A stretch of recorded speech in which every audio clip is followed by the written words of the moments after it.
¿Quién dijo que el repollo es aburrido? Vea pues, porque yo mezclé repollo con zanahoria y un aderezo agridulce, y el resultado fue una cosa seria.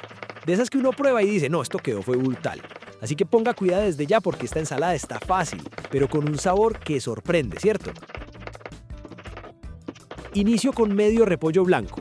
Lo lavo muy bien, le retiro esas hojas dañadas o marchitas y ahora sí, con un cuchillo bien afilado empiezo a cortarlo muy finito. Vea pues, entre más delgadito, mejor textura queda, más suave, más agradable. Y decímenos, ¿vos sos de los que lo corta finito o más grueso?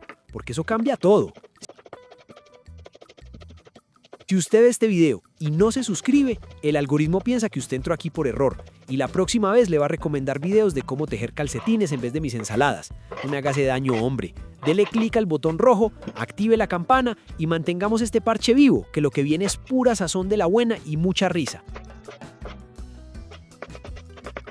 Paso a un tomate bien maduro, rojito, bonito, de esos que uno ve y ya sabe que están dulces. Lo lavo muy bien, le retiro el pedúnculo, lo corto en rodajas y luego en cubos pequeños. Vea ese juguito, eso le da vida a la ensalada. Sigo con medio pimiento rojo, lo lavo bien, lo abro, retiro semillas y esas partes blancas y lo corto en cubos pequeños. Este ingrediente me gusta mucho porque le da color, le da alegría, vea pues, esto ya empieza a verse bonito.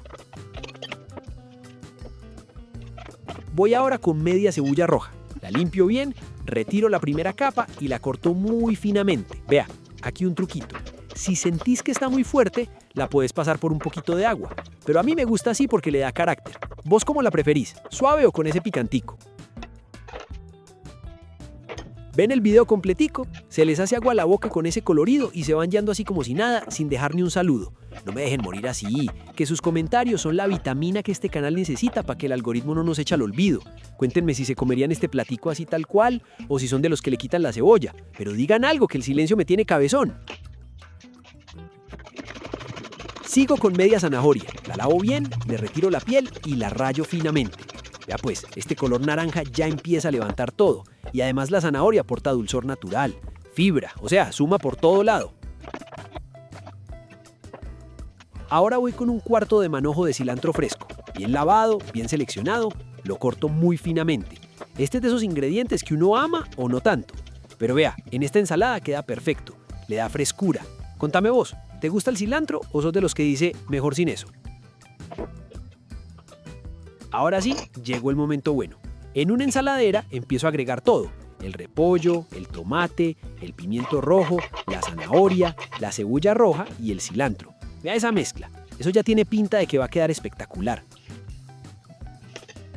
Ahora paso al aderezo. Aquí es donde está el secreto. En un recipiente agrego 3 cucharadas de mayonesa, 1 cucharada de mostaza, 1 cucharada de aceite de oliva extra virgen, 2 cucharadas de miel de abejas, 1 cucharada de vinagre blanco y una pizca de sal. Empiezo a batir.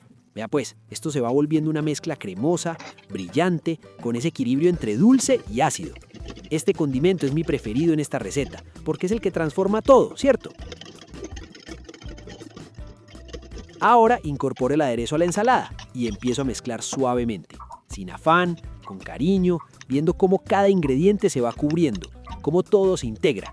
Esto no es solo revolver, esto es darle vida a la ensalada. Prueba un poquito y ahí mismo uno dice, listo, quedó perfecta, equilibrio total, ni muy dulce ni muy ácido. Vea pues, de esas que uno repite sin pensarlo.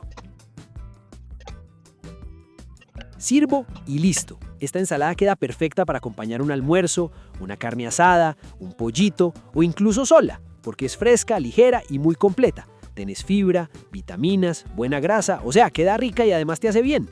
Y ojo con esto, esta es de esas recetas que uno hace una vez y después le dicen en la casa, ¿y la ensalada que hiciste la otra vez? Bueno pues, contame, ¿le cambiarías algo? ¿Le pondrías más miel o más mostaza? Deja tu comentario que siempre te leo.